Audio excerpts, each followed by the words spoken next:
अस्सलाम वालेकुम। इस वीडियो में बात करेंगे डिजीज़ ऑफ एक्सटर्नल एयर की। ये थोड़ी सी लंबी वीडियो बनेगी। This is an important chapter for BCQ SCQ OSPY everything. Otitis externa, what is otitis externa? Is basically acute or chronic inflammation of the whole or part of the skin of the external ear, and ये सारी conditions आती हैं हमारी under the heading of otitis externa। इन सब को हम करेंगे boils और furuncle, otomycosis, diffuse otitis externa, bullous meningitis, seborrheic otitis externa, eczematous otitis externa, malignant otitis externa, herpes। And usually ये देखा गया है कि जो ओटाइटिस एक्सटर्ना होते हैं इनके जितने ज़्यादातर क्या रिस्क फैक्टर्स होते हैं कि constant scratching of the ears with a contaminated object, bad instrumentation या trauma in the external ear. उसके अलावा हमारे पास आ जाती है swimming in contaminated water, scalp पे dandruff, syringing, use of hearing aid, allergy, and it can also occur due to secondarily due to otitis media.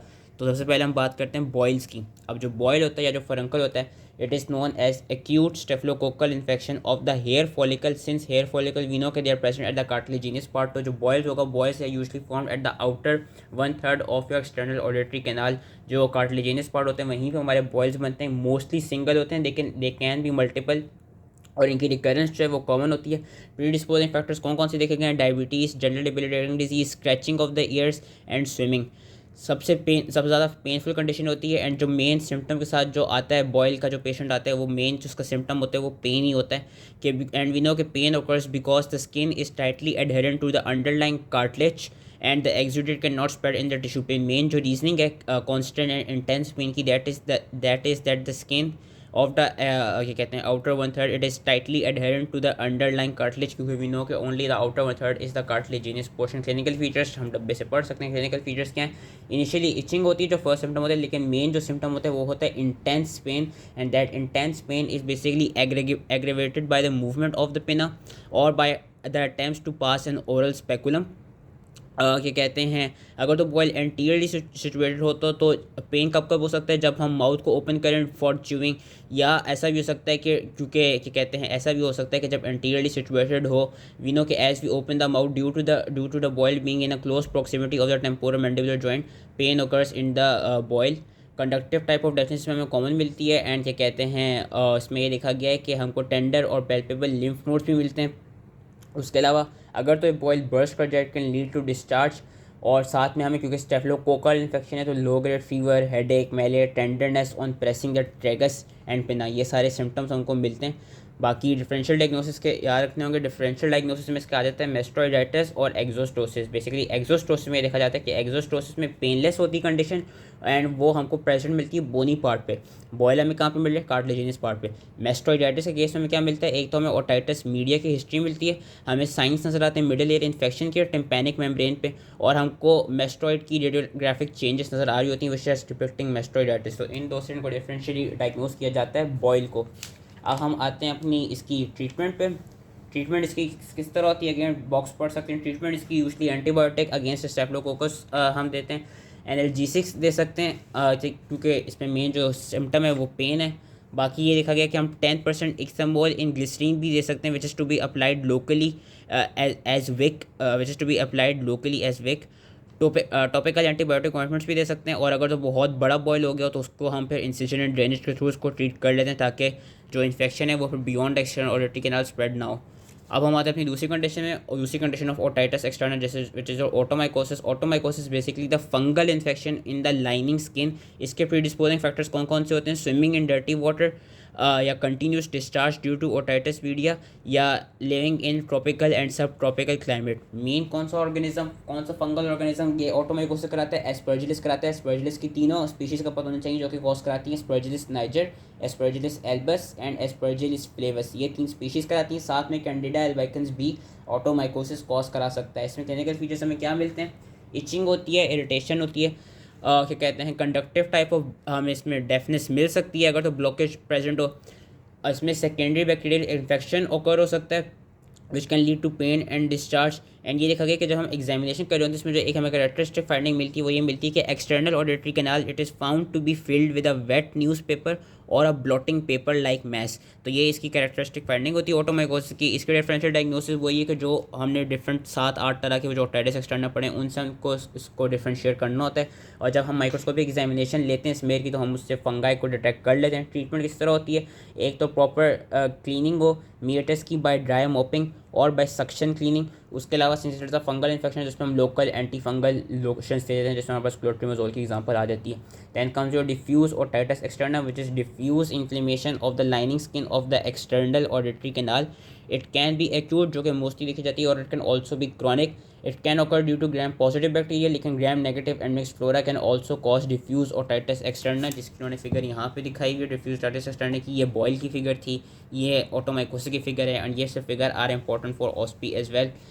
Clinical features अगर तो एक्यूट हमें पेन मिलेगा which is aggravated by movement of the jaw and by the movement of the pinna. Discharge मिलेगा which would be initially thin and serious but later on it can become thick and purulent.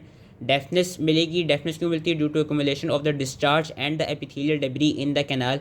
Examination में हमको meatal skin is found to be inflamed, swollen and tender which would be covered by pus और bye discharge. And हमको जो draining lymph nodes होते हैं दे would B enlarge and tender, जिसमें हमारे पास pre और पोस्ट ऑडिकुलर लिम्फ नोड्स आ जाते हैं। क्रॉनिक फॉर्म में क्या होगा? क्रॉनिक फॉर्म में कॉन्स्टेंट इरिटेशन होगी, constant itching होगी, constant discharge की presence होगी, and on examination the meatal skin would now be found to be thick and edematous। acute में हमको thin मिल रही थी जो एडिमेट जो हमको वो स्किन मिलेगी, इसमें हमको थिक और एडिमेटस मिलेगी। डिफरेंशियल डायग्नोसिस इसमें एक तो वही जो बाकी सारे ओटाइटिस एक्सटर्ना है उनसे डिफरेंशियली डायग्नोस करना है। दूसरा हम सेपरेटिव ओटाइटिस मीडिया से इसको डिफरेंशियल डायग्नोस करते हैं। सेपरेटिव ओटाइटिस मीडिया में ये लिखा गया है कि सेपरेटिव ओटाइटिस मीडिया में there would be perforated and congested tympanic membrane. हमको वहाँ म्यूकॉइड डिस्चार्ज मिलेगा, प्यूरुलेंट और सीरियस डिस्चार्ज नहीं मिलेगा। There would be pronounced deafness and a hazy mastoid on x-ray with normal external auditory canal. यहाँ पे external auditory canal normally मिल रही, वहाँ पे ओटाइटिस मीडिया में, सेपरेटिव ओटाइटिस मीडिया में हमें एक्सटर्नल ऑडिटरी कैनाल नॉर्मल मिलती है और हमको प्रोनाउंस डेफनेस मिलती है। यहाँ पे डिफ्यूज ओटाइटिस एक्सटर्नल में जो डेफनेस भी होती है वो इतनी ज़्यादा प्रोनाउंस नहीं होती। It only occurs if there is accumulation of discharge and debris. Treatment किस तरह होती है?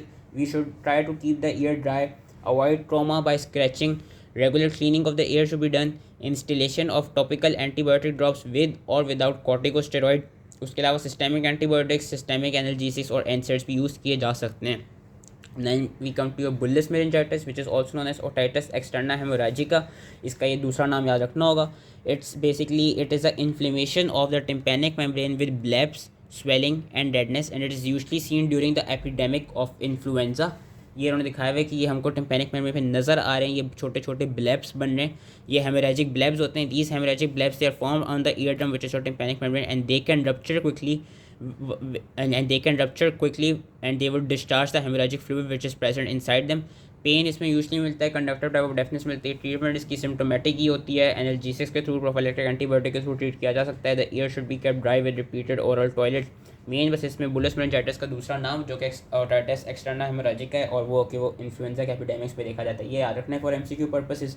सेबोरिक ओटाइटिस एक्सटर्ना जिन लोगों को सेबोरिक डर्मेटाइटिस और इंडिविजुअल्स में यूजली देखा जाता है कि ग्रीजी, स्केलिंग और क्रस्टिंग कंडीशन होती है स्किन की of the external auditory canal and of the pinna associated with dandruff of the scalp, जो कि हमको मिलती है मेन चीज़ सेबोरिक डर्मेटाइटिस में। It is usually due to the involvement of the fungus, जिसमें हमारे पास पिटिरोस्पोरन फंगस की एग्जांपल आ जाती है, या मेलेसेजिया भी नाम याद कर सकते हैं। एमसीक्यूज़ में अगर मेलेसेजिया लिखा की ऑप्शन आती है तो वो Malassezia causes seborrhoeic otitis externa and you can also call it pityrosporum. Basically that pityrosporum it causes seborrhoeic otitis externa. Clinical features क्या होते हैं? इचिंग मेनली मिलती है। Secondary infection can result due to constant itching. Examination में हमें greasy yellow to white scales मिलते हैं on the external auditory canal and they can also be found on the pinna, on your lobule and on the post auricular sulcus। Treatment किस तरह होती है कि जो सेबोरिक डर्मेटाइटिस की treatment है वही बेसिकली होती है कि तो स्कैल्प को रेगुलरली क्लीन किया जाए, साथ में ईयर को भी रेगुलरली क्लीन किया जाए विद एंटी डैंड्रफ शैम्पू, जिसमें हमारे पास कीटोकोनाजोल की एग्जांपल आ जाती है, या हमारे पास सेलेनियम सल्फाइड शैम्पू की एग्जांपल आ जाती है। And local broad spectrum anti fungal cream should be given, जिसमें वही कीटोकोनाजोल हमारे पास आ जाता है। Then comes your eczematous otitis externa. As the name suggest it is associated with eczema which is a type of allergic dermatitis। It involves the skin of the external auditory canal and the skin of the pinna। अब कौन कौन सी चीज़ें जो कि eczema cause करा सकती हैं, क्योंकि एलर्जी है तो एलर्जी किसी भी चीज़ से हो सकती, किसी भी चीज़ से हो सकती। फॉर एग्जांपल जो चश्मों के फ्रेम्स होते हैं उनसे एलर्जी हो सकती है। ज्वेलरी जिसमें हमारे पास ईयरिंग्स आ जाती हैं उनसे एलर्जी हो सकती है। Allergy can be due to any tropical antibiotics drops, due to any क्या कहते हैं क्रीम्स या कॉस्मेटिक्स, या इट कैन ऑल्सो भी एनी बैक्टीरियल और fungal antigens which causes the allergy and it causes eczematous otitis externa. Clinical features हमें क्या मिलते हैं? इरिटेशन, रेडनेस, एडिमा, जो एलर्जी के ज़्यादा क्लिनिकल फीचर्स होते हैं। स्किन इरिटेशन मिलती है, रेडनेस मिलती है, एडिमा मिलता है, डिपेंडिंग अपॉन किस तरह की इन्वॉल्वमेंट हो रही है, whether it is the pinna और the external auditory canal. Vesicle की फॉर्मेशन भी मिल सकती है, सेकेंडरी बैक्टीरियल इन्फेक्शन भी हो जाता है। This condition is usually recurrent and skin can become stiff and shining. Chronic cases में हमको स्केलिंग और फिचर्स भी नज़र आने लग जाते हैं, और अगर तो बहुत प्रोलॉन्ग रीजन हो जाए तो फिर हमको स्टीनोसिस मिलने लग जाएगी एक्सटर्नल ऑडिटरी कैनाल की, due to thickening and due to fibrosis. Treatment किस तरह होती है? जिस चीज़ की वजह से हो रही है, जिसमें एलर्जी की एग्जांपल आ रही है, तो उस एलर्जन को हम रिमूव कर दें। उसके अलावा लोकल स्टेरॉइड्स देते हैं, सिस्टेमिक एंटी हिस्टामिन्स देते हैं जो कि एंटी एलर्जिक्स ही होती हैं। और अगर तो स्टीनोस हो चुकी है एक्सटर्नल ऑडिटरी कैनाल, तो उसको हम मियाटोप्लास्टी के थ्रू ट्रीट कर दें। Then we comes to your malignant otitis externa, which is predominantly seen in your elderly individuals या in those individuals who are immunocompromised, जिसमें एग्जांपल आ जाती है डायबिटिक पेशेंट्स की।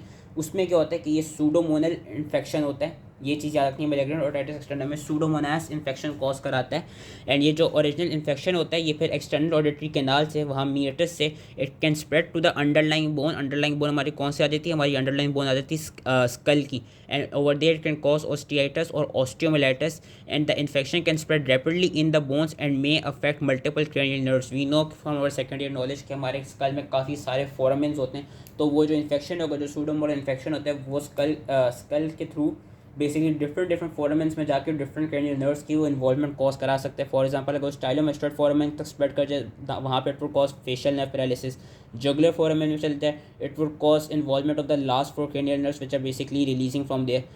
फीटस एपेक्स में चला जाए, वहाँ पे 5th और 6th क्रेनियल नर्व की इन्वॉल्वमेंट कर सकते हैं, और अगर सिग्मॉइड साइनस तक चला जाए तो वो मेनिंजिस की इन्वॉल्वमेंट कर सकते हैं। तो डिफरेंट इन्वॉल्वमेंट होती है depending upon where it is spreading. Clinical features क्या होते हैं? सिवियर पेन और डिस्चार्ज। Pain is resistant to analgesics, ये चीज़ याद रखनी होगी। डिस्चार्ज इज सीरोप्यूरुलेंट और purulent, it is foul smelling and blood stand.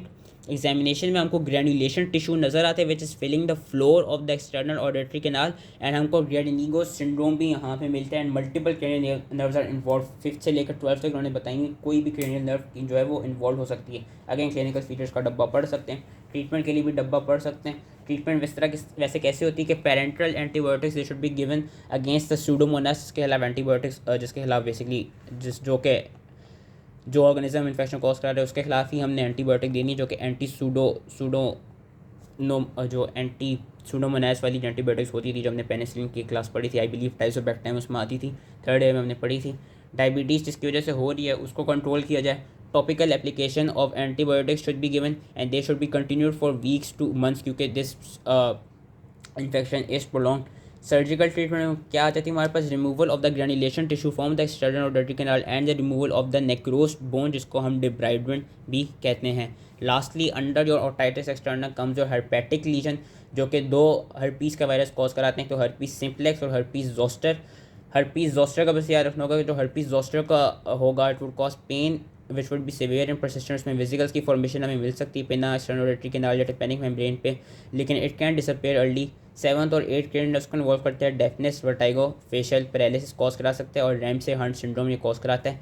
Treatment क्या है? वायरस कॉज करा रहे हैं तो सिस्टेमिक एंटीवायरल एजेंट्स देते हैं लाइक एसाइक्लोविर। अगर पेन है तो एनाल्जेसिक्स दे दें, और यूजली टॉपिकल थेरेपी के थ्रू, टॉपिकल एनाल्जेसिक्स और एसाइक्लोविर के थ्रू ये क्या कहते हैं टॉपिकल के थ्रू ट्रीट नहीं होता, सिस्टेमिक एंटीवायरल एजेंट्स के थ्रू और सिस्टेमिक वही एनाल्जेसिस के थ्रू ये इजीली ट्रीट हो जाते हैं। तो ये जब हमने सारे कंडीशंस पढ़ी थी, these were all related to your otitis externa.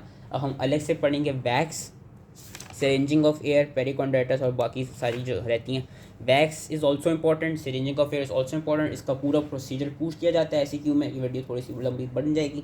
अब वैक्स क्या होती है? एयर वैक्स, और इसका कौन नाम है? Cerumen. It is basically mixture of the secretions of the ceruminous and pilosebaceous gland which are we know कि they are present in your cartilaginous portion, वहीं पर वैक्स बनती है। वैक्स होती क्या है? आई एम श्योर कि all of you would know, क्योंकि हम सबके कान से कभी ना कभी तो वैक्स निकली होगी। वैक्स होती क्या? It is a thick and golden brown in colour which becomes darker and hard on drawing.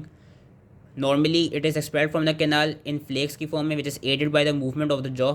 लेकिन ये है कि अगर तो एक्सेसिव वैक्स की फॉर्मेशन होने लग जाए, देन प्लग फॉर्मेशन कैन ओकर के जो एक्सेसिव वैक्स होगी वो कुमुलेट होकर प्लग सा बना लेगी, and its retention can also occur due to the presence of stiff hair, exostosis, desquamation एवियो, या कोई स्टीनोसिंग वाली कंडीशन हुई है तो उससे इस तरह का प्लग बन जाएगा, इतनी बड़ा घुच्चा टाइप क्या कहते हैं वैक्स का इम्पैक्ट हो जाएगा एक्सटर्नल ऑडिटरी कैनाल में। क्लिनिकल फीचर्स क्या होते हैं? इनिशियली तो कोई क्लिनिकल फीचर्स नहीं मिलते, कोई सिम्टम्स नहीं मिलते, क्योंकि अभी भी हम सबके कानों में वैक्स होगी जो कि बन के आराम से निकल रही होगी। लेकिन तो अगर इतनी ज़्यादा सडन और सिवियर क्या कहते हैं वैक्स बन जाए जो कि इम्पैक्ट करने लग जाए, दैन हमको कौन कौन से सिम्टम्स मिलते हैं? We see the symptoms of itching, deafness, क्या कहते हैं if that wax has completely occluded. Ear एक भी मिल सकता है, feeling of fullness in the ear मिल सकती है। ईयर एक कब मिलता है? जब जो वैक्स है it is compressing the tympanic membrane, और क्या कहते हैं हमको टेनाइटिस, रिफ्लेक्स कफ, वर्टाइगो, ये सारी कंडीशंस कब मिलती हैं? जब जो वैक्स है वो टिम्पैनिक मेम्ब्रेन को कंप्रेस कर रही हो। अगेन डब्बा पढ़ सकते हैं। ट्रीटमेंट इसकी याद रखनी है, ट्रीटमेंट लिखने को आ जाती है। अलग से जो सिरिंजिंग ऑफ एयर का प्रोसीजर है वो भी याद रखना होगा, वो लिखने को आता है। ट्रीटमेंट में हम क्या कराते हैं? एयर की सिरिंजिंग हम कराते हैं with normal saline solution at your body temperature. ये इंपॉर्टेंट है, अभी आगे बताऊंगा क्यों इंपॉर्टेंट है। Normal saline solution should be use at body temperature for the removal of wax. If the wax is hard, अगर हार्ड वैक्स हो तो हमने क्या करना होगा? सबसे पहले उसको सॉफ्ट बनाना होगा एंड देन एयर सिरिंजिंग के थ्रू उसको रिमूव करते हैं। कि हम सबसे पहले वैक्स को सॉफ्ट किस तरह कराते हैं? By instillation of 5% soda bicarbonate या sodium bicarbonate in glycerine ear drops thrice daily यानी 3 times daily for few days before सिरिंजिंग।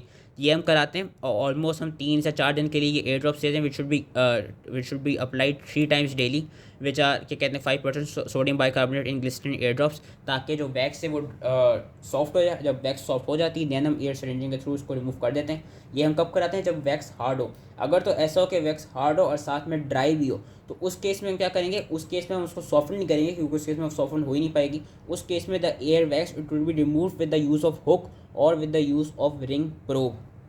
And अगर तो कोई ऐसी कंडीशन हो जिसमें सिरिंजिंग जो है वो कॉन्ट्राइंडिकेटेड हो, उसमें हम क्या कराते हैं? उसमें हम सक्शन क्लीनिंग यूज़ करते हैं। कौन कौन सी कंडीशन ऐसी हो सकती हैं जिसमें सिरिंजिंग कॉन्ट्राइंडिकेटेड हो? अगर तो ओटाइटिस एक्सटर्ना प्रेजेंट हो, या हमारे पास परफोरेटेड ईयरड्रम या परफोरेटेड टिम्पैनिक मेम्ब्रेन प्रेजेंट हो, उन कंडीशन में हमारे पास वो सिरिंजिंग कॉन्ट्राइंडिकेटेड होती है, दैन हमको सक्शन क्लीनिंग करनी होती है। तो ट्रीटमेंट का प्रोसीजर हमें पता होना चाहिए कि नॉर्मली हम सिरिंजिंग कराते हैं। अगर तो वैक्स हार्ड हो तो पहले उसको सॉफ्ट करेंगे by 5% sodium bicarbonate in glycerine ear drops thrice daily for few days and then हम करेंगे। और अगर हार्ड और ड्राई हो दैन हम रिंग प्रोब के थ्रू या हुक के थ्रू उसको रिमूव करेंगे। और अगर तो कॉन्ट्राइंडिकेटेड हो दैन हम सक्शन क्लीनिंग कर देंगे। सिरिंजिंग ऑफ द एयर का प्रोसीजर क्या है पता होना चाहिए कि what is syringing of the ear? It is the washing of the ear with normal saline solution at your body temperature.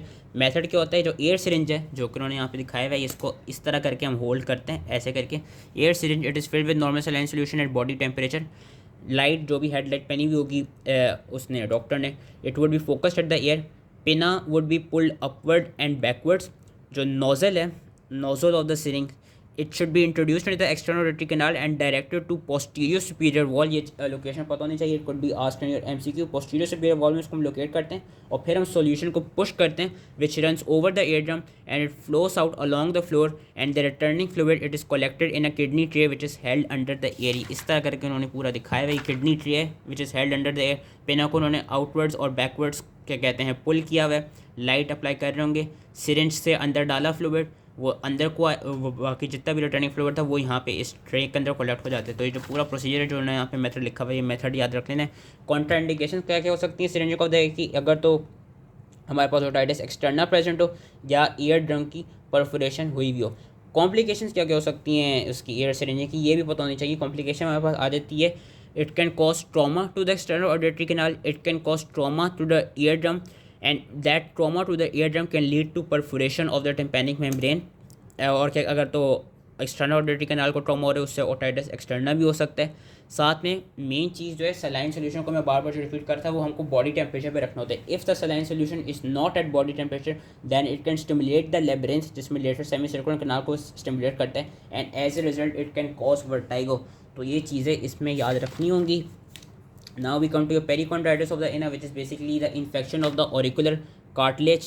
As a result वहाँ पे एब्सिस फॉर्म हो सकती है between the cartilage and the covering perichondrium. जब perichondrium का वो हो जाएगा इन्फेक्शन हो जाएगा तो वी वुड नो कि जो कार्टिलेज है it would be deprive from receiving oxygen and nutrients and it can lead to necrosis of that specific cartilage जिसकी वजह से डिफॉर्मिटी ऑफ द पिना हो सकती है। हमने हीमाटोमा ऑफ द पिना बॉक्सर जैसे में भी ये चीज़ पढ़ी थी कि जब कार्टिलेज को भी पेरिकॉन्ड्रियम वो हो जाएगा रप्चर कर जाएगा या उसको प्रॉपर्ली न्यूट्रिएंट्स नहीं मिलेंगे तो कार्टिलेज क्या करेगा, कार्टिलेज बेसिकली नेक्रोस्ड हो जाता है। और इसके क्लिनिकल फीचर्स क्या देखेंगे कि वही हीमाटोमा हो सकता है और mainly swelling over the pinna and pain occurs, treatment incision and drainage, pressure bandage to prevent the reaccumulation of the pus, systemic antibiotics having broad spectrum, और अगर तो कार्टिलेज नेक्रोज हो चुका है तो उस नेक्रोज कार्टिलेज को हम रिमूव कर देते हैं, and reconstructive surgery of the पिना इज़ ऑल्सो डन। तो ये इतना वैसे इंपॉर्टेंट नहीं है, इसको एक रीड देती नहीं है। Then comes your acquired stenosis of external auditory matters.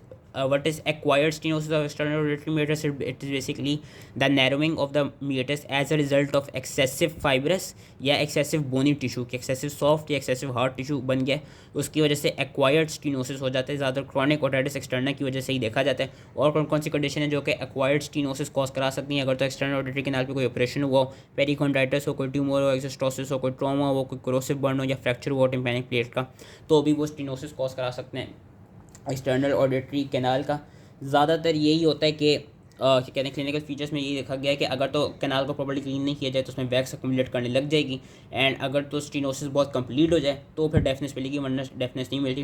Treatment भी हम सर्जिकल ट्रीटमेंट वही मियाटोप्लास्टी कराते हैं अगर तो हमको डेफनेस मिले। अगर डेफनेस ना हो दैन इसको कोई हम इतना छेड़खानी नहीं करते, तो ये भी एक इतना इंपॉर्टेंट नहीं है। दैन कम्स जो maggots in the ear which is important for MCQ। Maggots in the ear ये देखा गया कि जो हाउस फ्लाई है, हाउस फ्लाई क्या करती है? House fly is basically it lays eggs in your क्या कहते हैं in your ears, and as a result वहाँ पे फिर मैगट्स की वो रिलीज़ होने लग जाती है। हमने कंडीशन नोज़ में भी पढ़ी थी कि बेसिकली जो भी लोग अपने नाक या कान की सही सफाई नहीं करते तो उनको obviously foul smelling discharge would be present in their nose और इन देयर ईयर।